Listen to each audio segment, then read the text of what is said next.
BFM Business, ETI, le défi de la reprise, le MAG, présenté par Karine Vergnol. Bienvenue, les ETI, entreprises de taille intermédiaire, concentrent la moitié de la production industrielle française et avec la crise, un quart d'entre elles se trouvent dans une situation critique.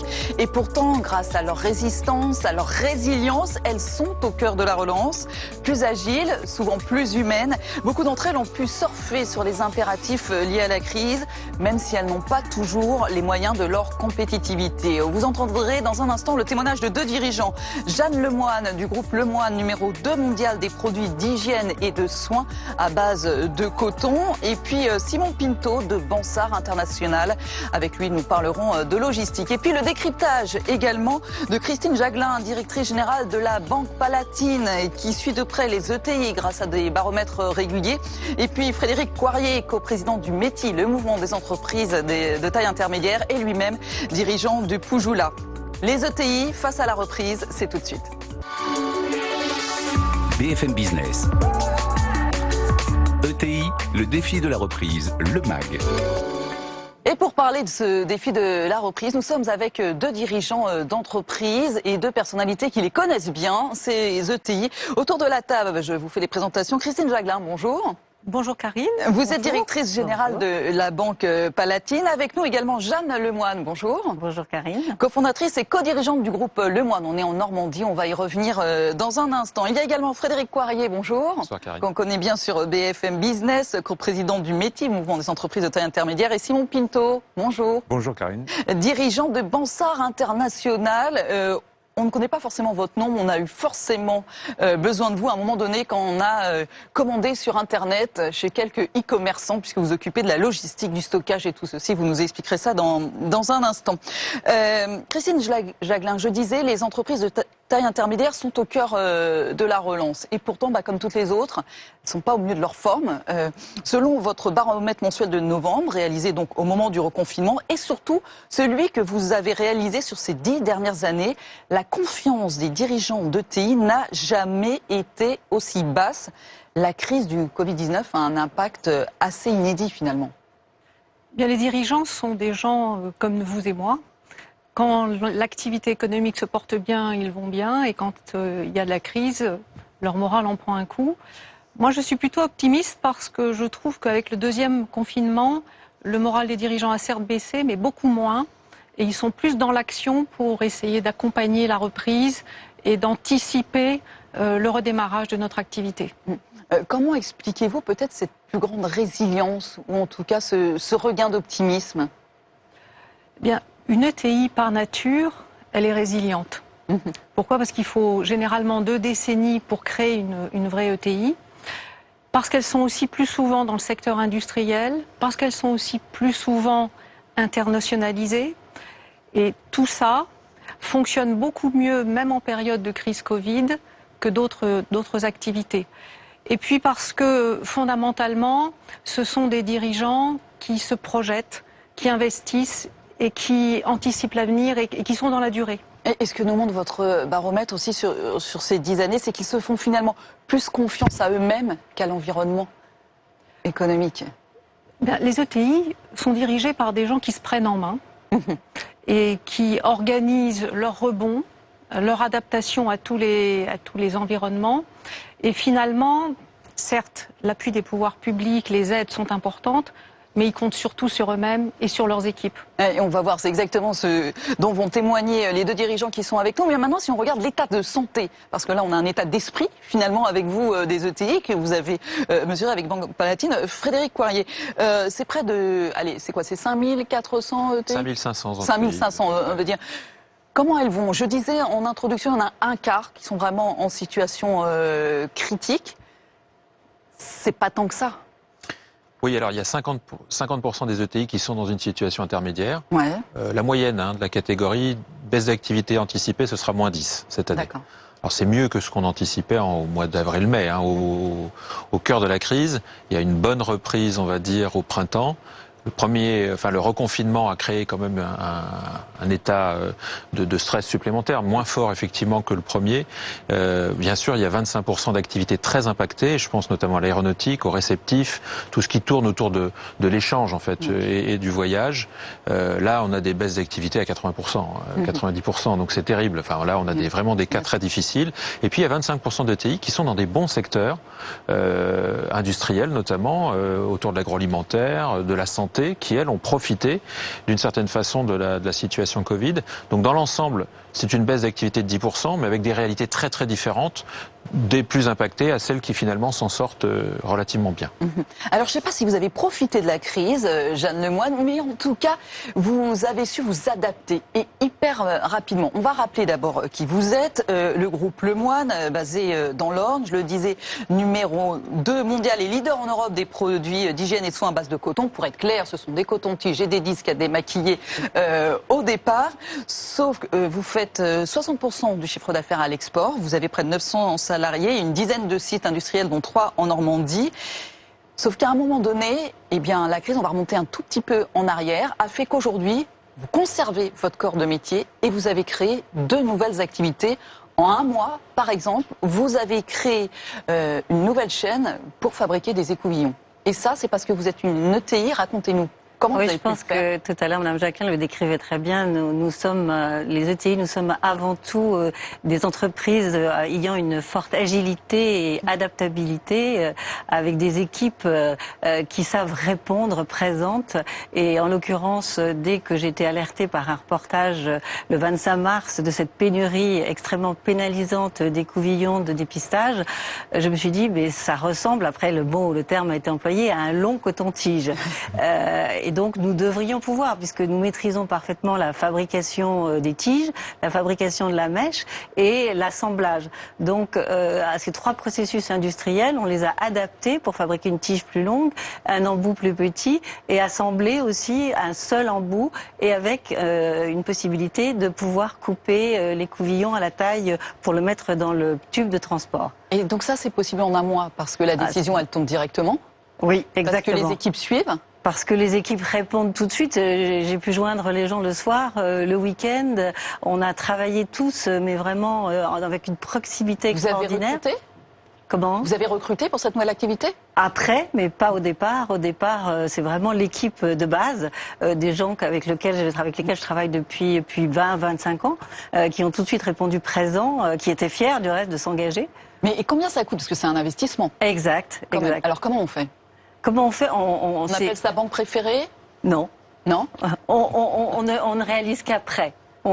C'est le côté justement entrepreneurial des ETI, c'est les initiatives, on les prend, on se dit comment on fait. Et on agit sur le plan industriel. Donc on n'appelle pas sa banque, on l'appelle après pour dire voilà, on puise dans sa trésorerie et ensuite on fait les comptes. Mais au départ, la situation était telle que de toutes les façons, on n'avait pas de questions à se poser. Il fallait répondre immédiatement à un besoin qui était d'une telle urgence et d'une telle nécessité qu'on ne pouvait pas se poser la question. On va aller un peu plus rapidement. Vous avez réitéré la chose avec les masques chirurgicaux.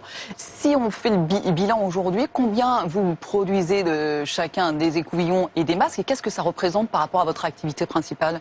Aujourd'hui, nous continuons de produire des écouvillons. Notre écouvillon est vendu seul, séparément, sans le liquide de transport. Ce qui est un peu différent de l'écouvillon référent qui est avec le liquide de transport. Donc, nous avons vendu à peu près 7 millions d'écouvillons et nous continuons toujours d'en vendre puisque nous avons fait le marquage chez eux. Et sur les masques, nous avons dans le carnet de commandes plus de 70 millions de masques et nous avons déjà vendu 30 millions de masques, aussi bien aux Pays-Bas qu'en France. Et ça représente quoi, 10% de votre activité ? Exact. 10% de l'activité. Mais ça continue, on va y venir dans un instant, parce que c'est le défi de la reprise aujourd'hui. C'est une fois qu'on a fait ça, Qu'est-ce qu'on fait avec la suite? Est-ce qu'on va pouvoir pérenniser ça? On va en parler dans un instant parce que ça c'est une vraie question. Les ETI, elles ont cette agilité, cette flexibilité. On a cette histoire aujourd'hui, Frédéric Coirier, mais j'imagine que vous en avez pas mal d'autres de ces ETI qui ont su se réadapter. C'est aussi le cas d'ailleurs de Bansard. On va y venir dans un instant. Il y a eu 10% des ETI qui, pendant la période Covid, ont créé des nouvelles activités. Donc dans le domaine sanitaire, parce qu'à un moment donné, la France était complètement en stress. Donc l'exemple de Madame Lemoine est tout à fait parlant. Il y a des gens qui se sont mis à faire du gel hydroalcoolique, des équipements, des composants. L'État était très actif à ce moment-là pour gérer la logistique. Et donc toutes les ETI ont été mis à profit dans ce secteur-là. Le digital a énormément progressé de façon exceptionnelle, d'abord par le télétravail bien entendu, mais aussi par le commerce électronique et toute l'organisation qui s'est construite. Donc on a vu énormément d'inventivité, de la créativité. Les équipes ont beaucoup travaillé en mode projet, malgré les difficultés sanitaires, ce qui est quand même assez exceptionnel. Et oui, effectivement, il y a beaucoup d'agilité et il y a des choses qui vont continuer. C'est-à-dire que ça n'est pas que de la réactivité ponctuelle.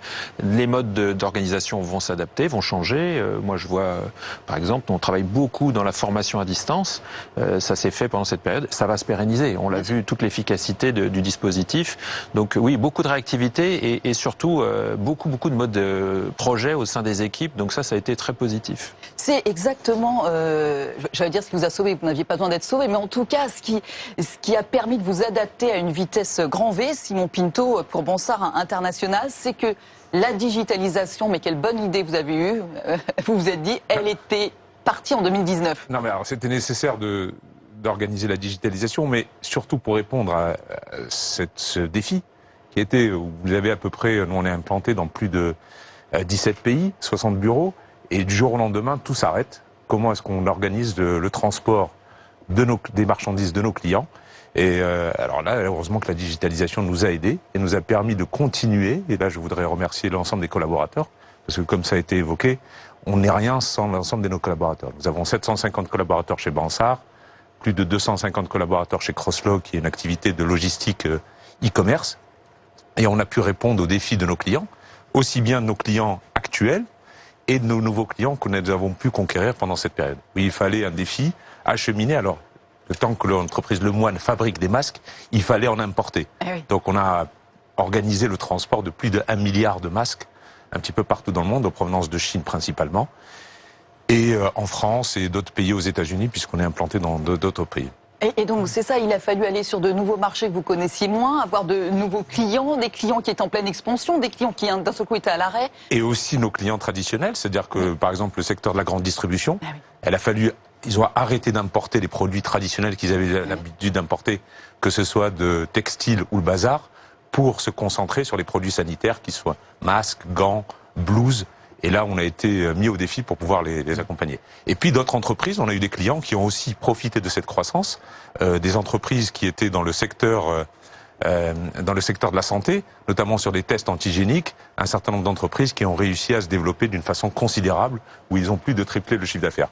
Donc on avait bien misé sur un certain nombre de clients qui ont été capables de nous faire confiance pendant cette période, et c'était un grand défi. C'est ça, un grand défi. Est-ce qu'on vous a appelé, Christine Jaglin, à la Banque Palatine, justement, comme ça, pour des urgences? Ou effectivement, est-ce que vous intervenez après, une fois qu'on se pose et qu'on dit, bon là, on a pris dans l'urgence les investissements dont on avait besoin, mais maintenant, il va falloir pérenniser un petit peu tout ça. Comment vous avez vu ça de votre côté, avec les ETI avec lesquels vous travaillez? En fait, on a eu tous les cas. Ouais. On a même eu un matin une entreprise qui avait besoin qu'on débloque 8,5 millions de crédoc pour le soir. Ah oui. Pour pouvoir affréter un avion qui était rempli de masques dans les tout débuts où on en manquait. Et où là, avec les équipes et de Palatine et du groupe BPCE, on a traité la demande en l'espace de quelques heures pour pouvoir virer les fonds avant le soir et que notre client puisse acheter sa cargaison de masques en Chine.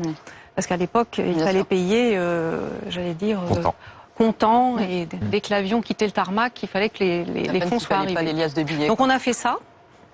Et en parallèle, on s'est mobilisé à 100% pour distribuer les prêts garantis par l'État. Bien sûr. Parce qu'effectivement, comme le disait Madame Lemoine, c'est qu'il fallait absolument assurer et sauvegarder la trésorerie de nos entreprises. pour ceux qui éventuellement pouvaient avoir une accélération de croissance, et puis pour ceux dont les activités étaient totalement ou partiellement à l'arrêt.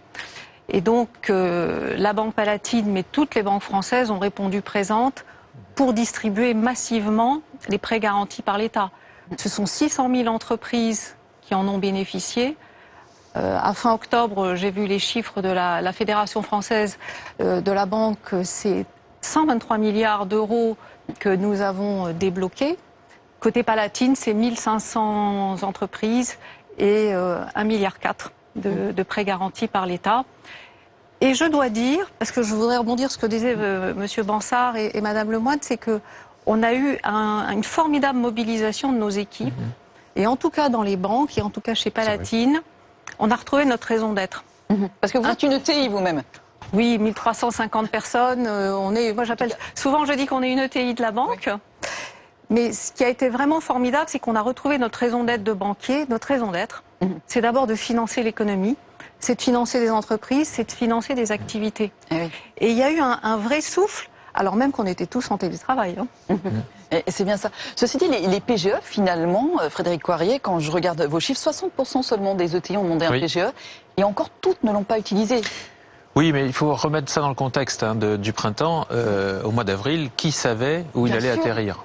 Donc en fait, la bonne nouvelle, si j'ose dire, c'est plutôt que déjà il n'y en a pas tant que ça, et qu'au final, toutes ne vont pas l'utiliser. Oui, parce qu'en fait, la reprise s'est révélée plus rapide que prévu, mais à l'état de début d'avril, les gens ne savaient pas s'ils allaient faire 50% de leur activité. Donc c'était vraiment prudentiel. Donc effectivement, il y a 60% des ETI qui en ont demandé un. Un certain nombre ne les ont pas débloqués, tout simplement. La majorité les remboursera dans les termes.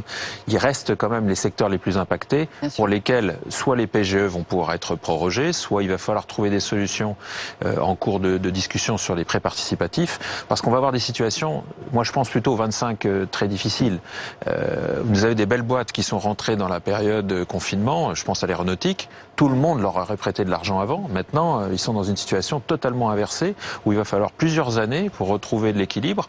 Donc c'est là qu'il faut faire le pontage. Il faut, trouver des solutions. Sans ça, c'est la prédation. C'est-à-dire que derrière, pour la France, c'est un risque majeur de perte de savoir-faire, de fermeture d'entreprises, d'intérêts étrangers qui pourraient acheter à vil prix nos ETI, qui sont quand même des fers de lance industriels. Et là, ce serait gravissime, puisqu'on se retrouverait avec finalement une perte irrémédiable d'activité et de savoir-faire pour le futur. Et là, c'est la question de la compétitivité aussi qui est importante. On va y revenir dans un instant.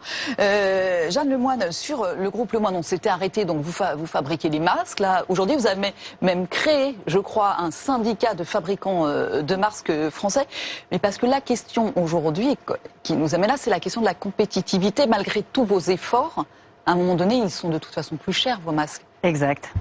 Et justement, c'est tout le rôle du syndicat que nous avons créé avec une douzaine de fabricants français de masques, dont des historiques, c'est de trouver des critères différenciants autre que le prix. Bien entendu, on sait tous aussi, et on a tous eu là recours à des prêts bancaires et donc à nos banquiers, mais ces investissements, il faut en effet qu'ils puissent être rentabilisés.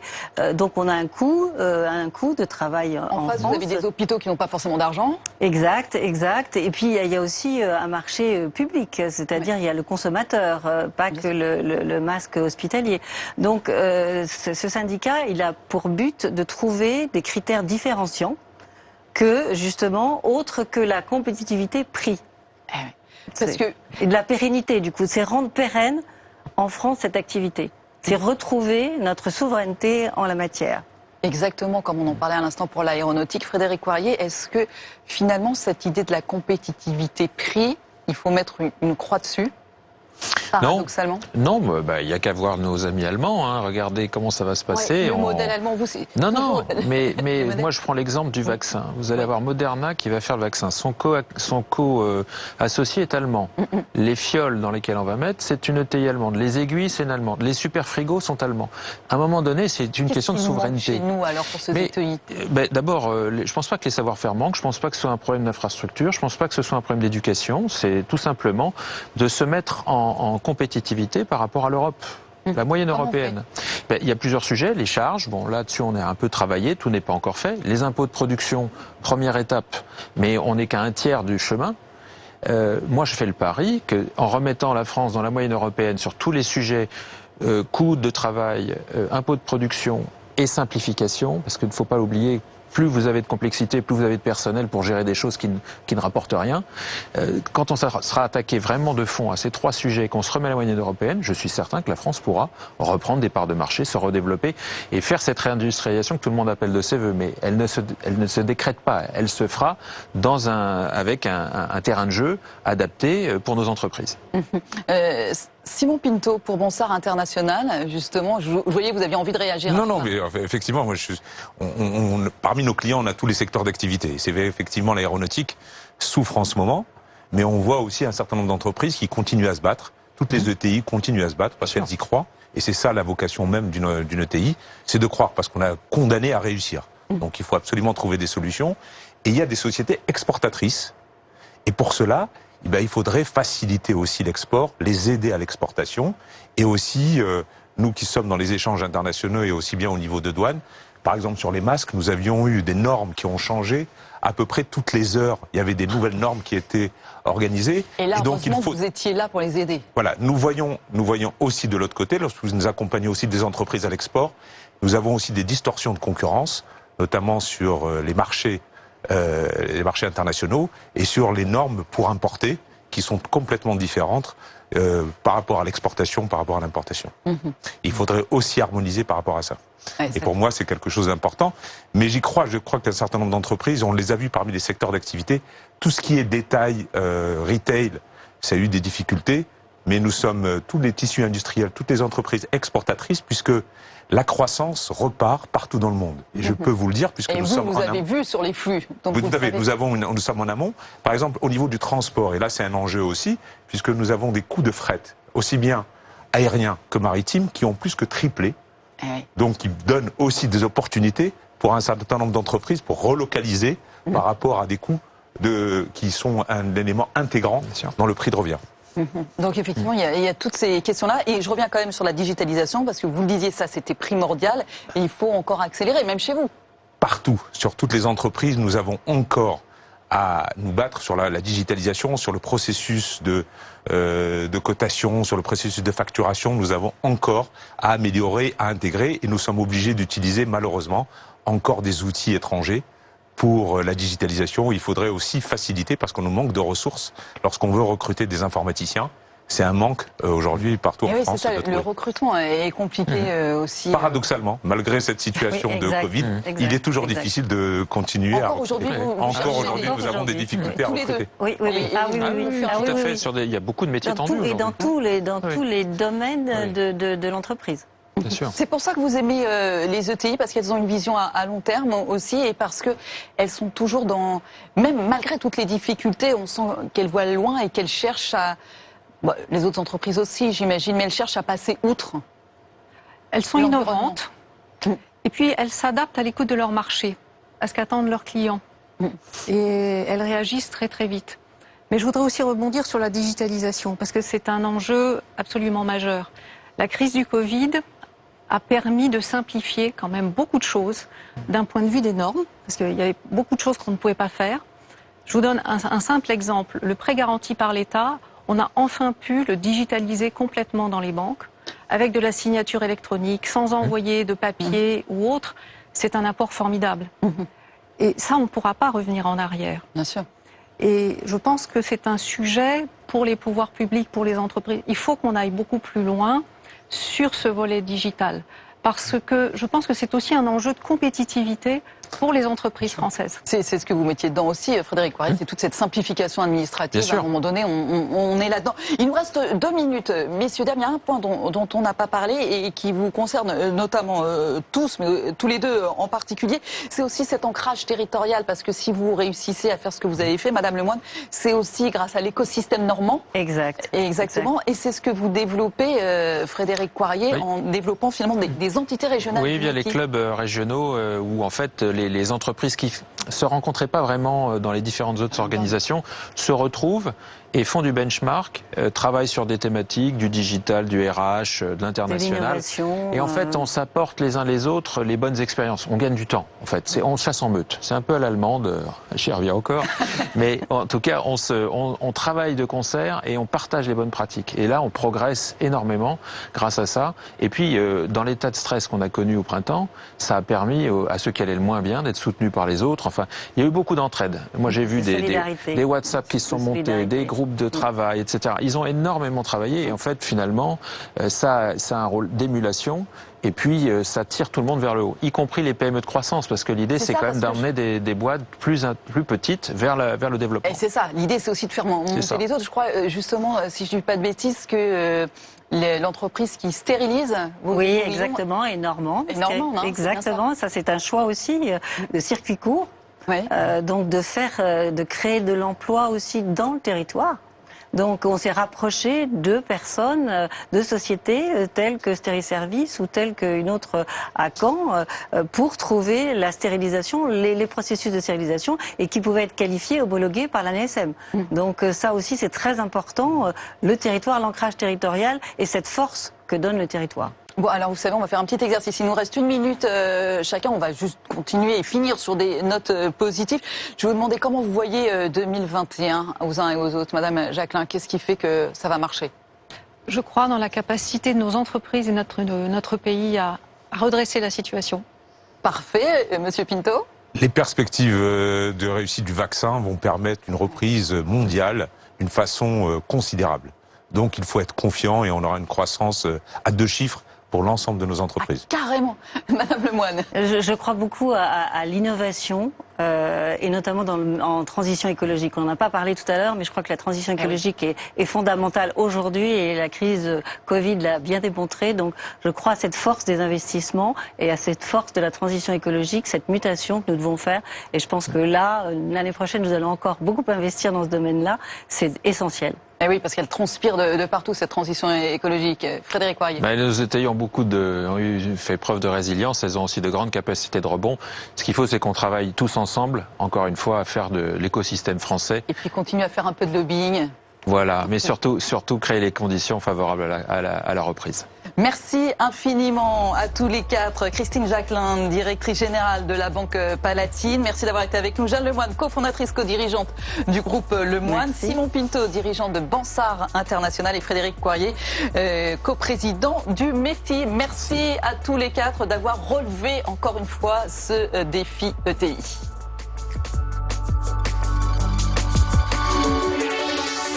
BFM Business. ETI, le défi de la reprise, le MAG.